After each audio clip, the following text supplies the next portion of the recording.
Hello, and welcome back to the channel. Recently, I purchased a book titled Draw the Story that provides prompts for both writing and drawing. So I've decided to make it a series on my channel where I write the story and draw the prompt. This is the second episode in the series, titled Don't Show Fear. I'll be sure to include the prompt at the end, that way you can try it out for yourself. Today's story is going to be more on the creepier horror side, so snuggle up, lower the lights, and let's get into it.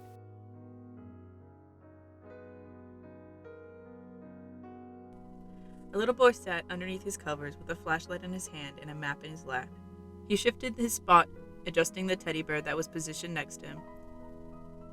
"If we start here, then we can go on all the big rides before the lines are huge," George said excitedly, pointing at his map.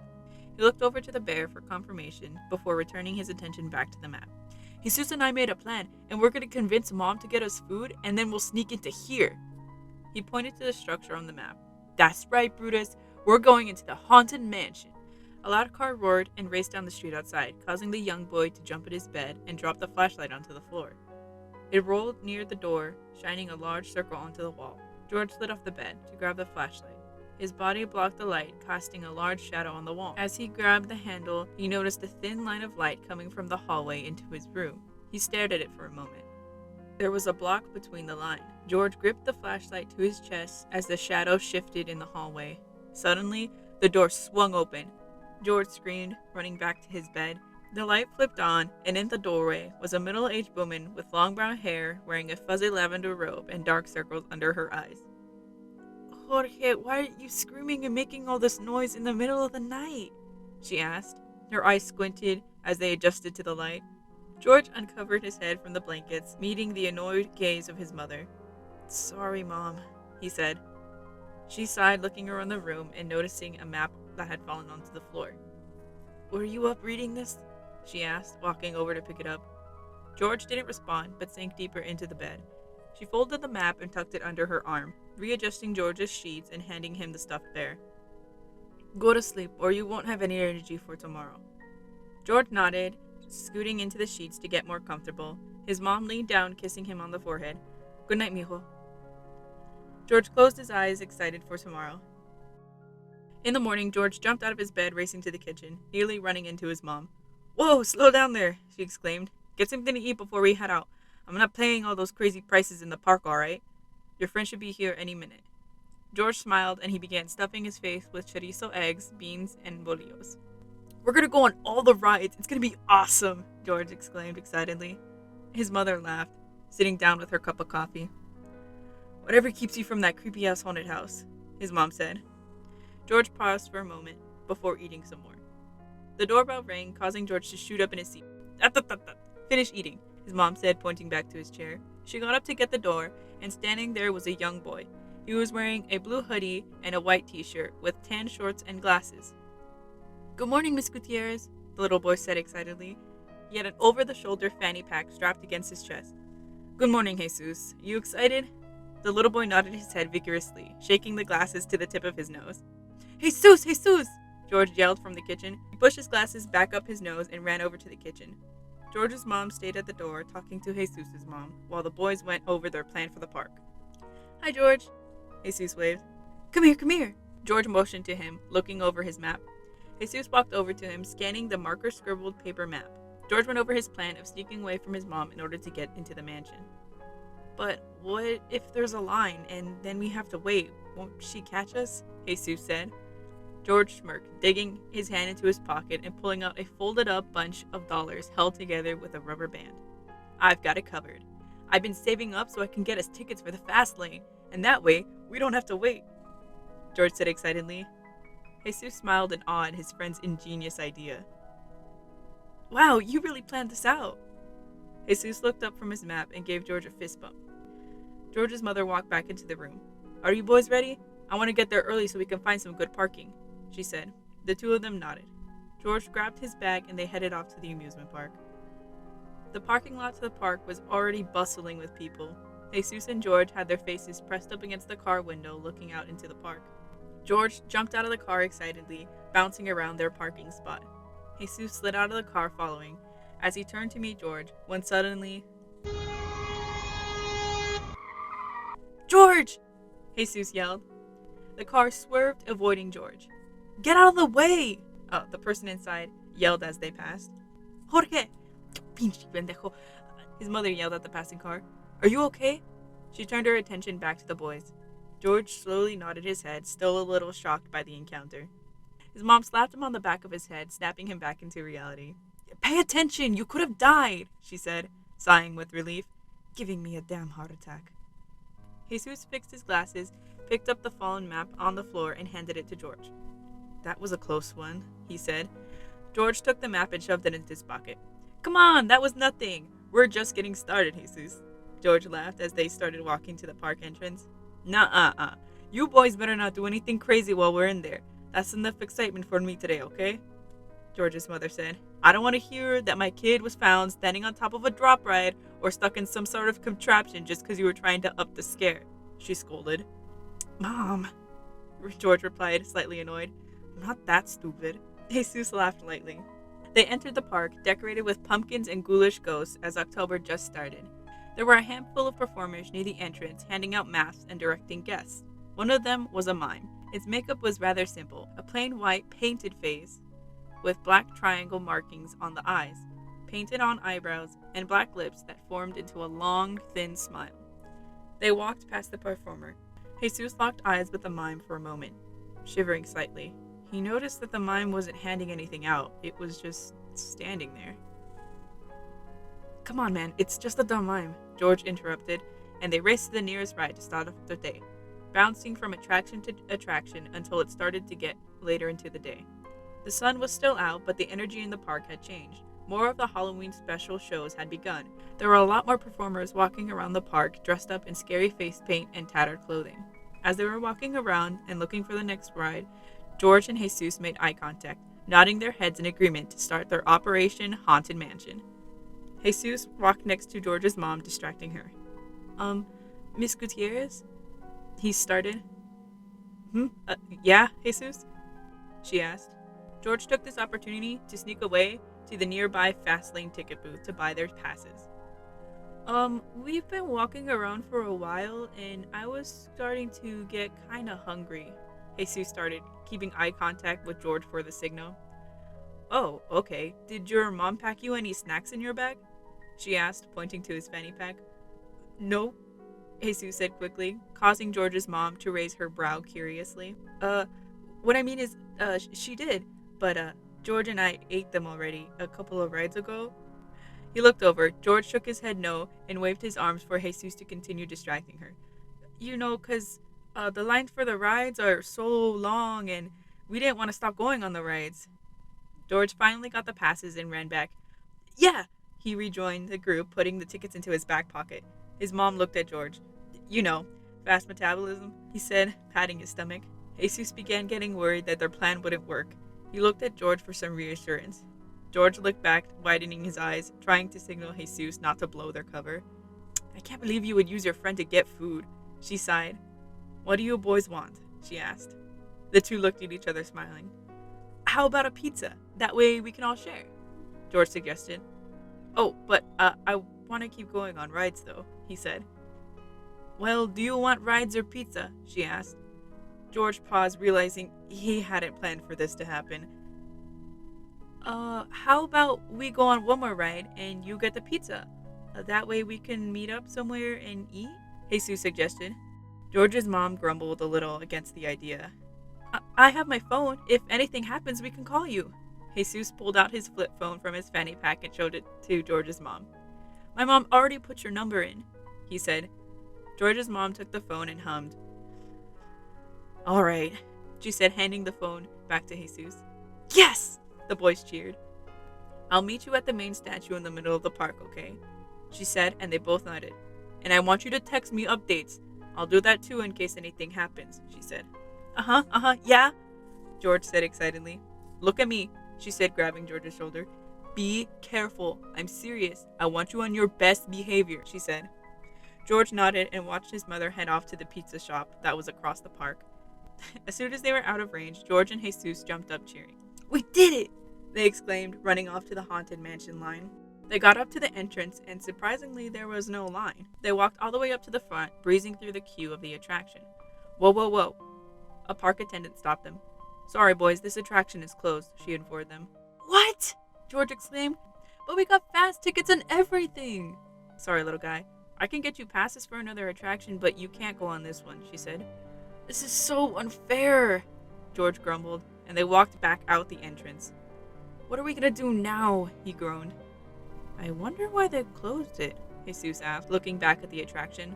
The recorded screams and fake smoke was still pouring out of the structure. It doesn't look like it's been closed down, he said. George groaned. He looked back at the building and perked up. You're right, he said. Huh? Jesus replied, confused. They didn't turn anything off, so we can just sneak inside, go get spooked, and come out the other side to meet my mom, he said. What? Sneak in? Jesus exclaimed. I don't know. I mean, if they closed it, they probably have a good reason. Maybe it just doesn't look broken on the outside, he explained. It's a walk-through attraction, Jesus. They wouldn't need to shut down the whole thing. Jesus scratched his cheek, thinking the idea over. I don't know, George. It doesn't seem worth it, he said. What are you talking about? Come on, man. This was our perfect opportunity. We got so close. We can't just stop now, George said. Please, please, please, please, he begged. Jesus sighed. Okay, he said reluctantly. The two of them went to find another way into the ride. They snuck back into the attraction line and hid behind some of the items in the queue. A few of the attendants walked past. George motioned over to the door and they crawled through the entrance of the attraction. They made it past and were able to get to the main part of the attraction. All right, George cheered, standing up. We did it! Jesus stood up, pushing his glasses. They looked around and there was a smoky hallway leading to the rest of the attraction. Recorded growls and screams licked towards them. Jesus squeezed his hands, regretting his decisions to follow George. George, I don't know, he said. George turned back, seeing how nervous Jesus was. Suddenly, Jesus' phone chirped, jump-scaring the both of them. He opened his bag and fumbled a little to pull out the phone. He had gotten a text from George's mom. In line for pizza. Taking forever. What'd it say? George asked. She's still in line, Jesus replied. Dude, we're running out of time, come on, George said, pulling Jesus' arm. They started making their way down the smoke-filled hall. Eerie music played from poorly hidden speakers. The room was lit with a sickly green color and decorated to imitate a swamp-like area. Jesus adjusted his glasses, standing up straight, the fear in him lessening. Man, this is kinda lame, George said as they walked.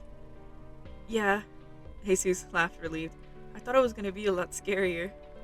As they turned the corner, a motion-censored swamp monster popped out. Jesus yelled and tripped into the next environment. George laughed and helped Jesus up. You alright? Yeah, Jesus said, slightly embarrassed. They looked around the new area. It was decorated with carnival decor. The music had also changed to distorted circus music mixed with crazed clown laughter. The two of them walked a little closer together. I guess it gets worse the farther you go, George said with a slight hint of fear in his voice. Mm-hmm. Jesus nodded, looking around. The laughing seemed to be moving throughout the room, causing the boys to turn their head to follow it. Jesus came to a sudden stop. George bumped into him from behind. What? He asked. But Jesus didn't answer. He just kept staring forward. George looked past him down the path to see what had stopped Jesus, and they saw a mime. He looked like the same mime from the entrance to the park. Oh, damn, George said, thinking that they had been caught. He stepped in front of Jesus to walk closer to the mime. Sorry for sneaking in. It was my idea. We just really wanted to come in. Please don't tell my mom, George pleaded, hoping they wouldn't get into too much trouble. The mime tilted its head slowly to look at George, staring for an uncomfortable amount of time. So are we in trouble? George asked. George, I don't like this, Jesus said. The mime smiled, lifting its hand up, making a wall between George and itself. George backed up a little bit from the mime, unsure of the situation. We can just leave, George said, but the mime began following an invisible wall around the boys. What is it doing? Jesus asked fearfully. I don't know, dude. Come on, let's just get out of here. George grabbed Jesus' wrist and headed away from the mime, but he ran straight into a solid surface. What the hell? George put his hands up on the invisible wall. It felt solid. He looked back to see the mime behind him, and without thinking, he shoved Jesus to the side, and they fell out of the box's path. The mime paused, its smile never fading. It tilted its head to the side. "Come on," Jesus said, tugging on George's shirt. They both stood up and began running from the mime. Calmly, it opened the pocket in its pants and began pulling nothing. It tied an invisible knot and swung its arm over its head, mimicking a cowboy. "What the hell?" George said, looking back. Suddenly, it lurched its arm forward, as if throwing something away. Instinctively, George ducked his head from whatever it was. "Ah! George!" Jesus yelped as he was yanked backwards, collapsing onto the floor. "Get up, man!" George said weirdly. I can't move." Jesus strained, panicked. His arms were pinned to his sides. Behind him, the mime was pretending to pull a rope. Each tug dragged Jesus closer to it. "George!" Jesus yelled, looking back at the mime. George grabbed onto Jesus' leg and tried to pull Jesus away, but he was too weak against the mime. "George!" Jesus began to panic. George climbed on top of Jesus, grabbing the invisible rope, tugging and pulling in an attempt to release his friend. Come on, he said worriedly. The mime dropped the rope, and Jesus was able to move his arms again. The mime drew its arm back, its hand in a fist as if it was holding something. Very delicately, it ran its fingers down an invisible path from its closed fist. The boys scrambled to get back onto their feet, Jesus frozen in fear. Move! George yelled, pulling Jesus from the floor and dragging him a little bit. Snap out of it, man, we gotta move! But it was too late. The mime lurched towards the boys, swinging its arm in front of it. Jesus covered his face with his arms, and a large gash appeared on his sleeve, cutting into his arm. Jesus screamed in pain, but it snapped him out from his fearful state. George tugged him away, and the two ran down the hall. What do we do? Jesus asked, holding his now bleeding arm. We have to get to the end of the attraction. The employees are probably still nearby. We just have to get out, George said, panicked. They passed through multiple environments and finally were able to see a bright green exit sign. Yes! George exclaimed. They reached the door and tried to push it open, but it didn't budge. It was locked. What? No! Jesus cried. No, please, no! He pushed against the door harder. Damn it! George yelled. Jesus began to cry. George looked around for anything that they could use to open the door. Jesus, look at me. We're gonna have to hide. What? No, I'm not staying in here with that thing, he cried. I know, I don't want to do it either, but we don't have a choice right now. If we hide, my mom will realize we're gone, and then she'll come looking for us, George explained. We just have to survive until then. He kneeled onto the floor next to one of the fog machines. He switched it on to the highest setting and pointed it down the hall. This should help give us some cover, he said. No, I can't do it, Jesus said, holding his head and closing his eyes. George grabbed him by the shoulders and shook him a little. Get it together, man. We don't have time to panic. Hide, and whatever you do, don't make any noise, he said, waiting, while Jesus covered his mouth, doing his best to be smaller and hidden entirely behind the box. The room was filling with thick fog, up to waist height. Footsteps moved closer to them. Each step caused Jesus to jump a little. The mime stopped between the boys, looking and searching around for them. It stuck its leg out dramatically, leaning, and put its finger to its chin. George watched as it suddenly perked up, opening an invisible bag and pulling out an object. He watched its movements closely. It held the object in one hand and in the other pinched the top and extended it out. It shifted its weight and began pressing imaginary buttons. George watched it confused until it put its hand up to its ear, waiting. Jesus' phone began to ring. His heart dropped as he quickly grabbed the phone from his bag and turned it off. His hands were shaking as he slowly looked up to see the mime hovering over him. Its head turned. Jesus let out a blood-curdling scream, and the mime reached down for him. Leave him alone! George yelled, grabbing a plastic bone from a nearby skeleton and using it to attack the mime. Jesus was thrown onto the floor, knocking the glasses off of his face. George continued smacking the mime until it grabbed the bone and took it away from him. Get out of here! George screamed, blocking the mime's path to Jesus. The mime smiled at the boy. Jesus clumsily rose to his feet and began banging on the exit door, screaming for help. Help! Help us! He yelled. The mime lifted his arm in front of his face. never breaking eye contact with George. It pulled its sleeve down to expose a pale white arm, bringing it up to its mouth. The mime opened its mouth, revealing sharp white teeth, and it bit down on its own arm. George suddenly felt sharp tearing pains in his arm, and he screamed in pain. Jesus looked back to see what was happening. He took off his fanny pack and unzipped the pocket. He ran over behind George and tossed the bag. Multiple loose items fell from the bag, distracting the mime. "Are you okay?" Jesus asked. George nodded silently, still in too much pain to talk. They ran back to the door, banging on it once again.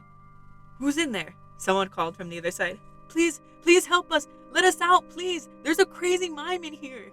the two yelled. The sound of the lock being messed with on the other side of the door was like music to the boys' ears. They sighed in relief. Then Jesus felt his arms tighten around his body again. No, George!" He was yanked back into the fog, screaming. "Jesus!" George yelled, turning to go after him, but someone had grabbed him from behind, pulling him out of the building. Let go! Ah!" He screamed. Calm down, an attendant said, letting go of George. There was 2 other attendants and a few police outside. George stood up, ready to run back inside, but he was stopped by one of the officers. "Whoa, slow down there, buddy. What's going on?" he asked. My friend, he's in there with the mime. He's got him. I have to help him," George said. "We'll find your friend. Don't worry. Let's get you fixed up. That's a pretty bad injury," the officer said, sending George with one of the attendants to get bandages on his wound. A few officers went into the mansion to look for Jesus. George's mom was informed of what happened and was reunited with him. After a few hours of looking, the police came out of the mansion, but there was no Jesus to be seen. "Where's Jesus?" George asked. "We looked around the whole structure. The only thing we could find were these." The officer handed George a pair of broken glasses. George held them in his cold hands. A wider search was held, and many employees were interviewed. All of them said the same thing. There was no mime in the park. Years passed, and George was all grown up now, the events of his childhood a distant memory. He now worked in the city, keeping busy. However, on lunch breaks, he enjoyed going to a nearby park to relax. He was used to the eccentric characters that could be found in the city, especially performers in the park. He learned not to pay them much attention and to simply mind his own business. He often passed a group of performers to find a place to have his lunch. George had already seated himself on his favorite park bench and opened his lunchbox when a mime sat next to him. Mimes had populated his nightmares all his life, that painted-on expression, that ever-inescapable box. But it would be rude to get up now. His inner child swayed uncomfortably between his manners and his bear's instinct to flee. The mime caught George's eye and smiled. He sniffed the air and raised his palm silently to exclaim the gorgeous spring day. George returned the smile through tight lips and nodded. He put away his sandwich, his appetite ruined. He could not shake the feeling that the mime looked just like his friend Jesus.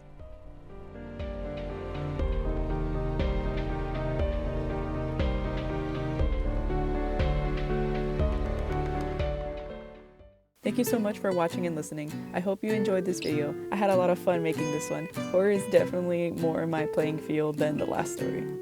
Let me know what you thought about it in the comments. Did I manage to spook you? If you decide to try this out for yourself, let me know.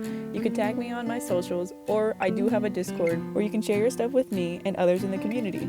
If you did enjoy this video, then please leave a like and hit that subscribe button. It would really help me out, and I have plenty of content coming your way. This is going to be an ongoing series on the channel as well, so there'll be a new story with a new prompt coming soon. Thank you again so much for watching, and I'll see you in the next one. Bye!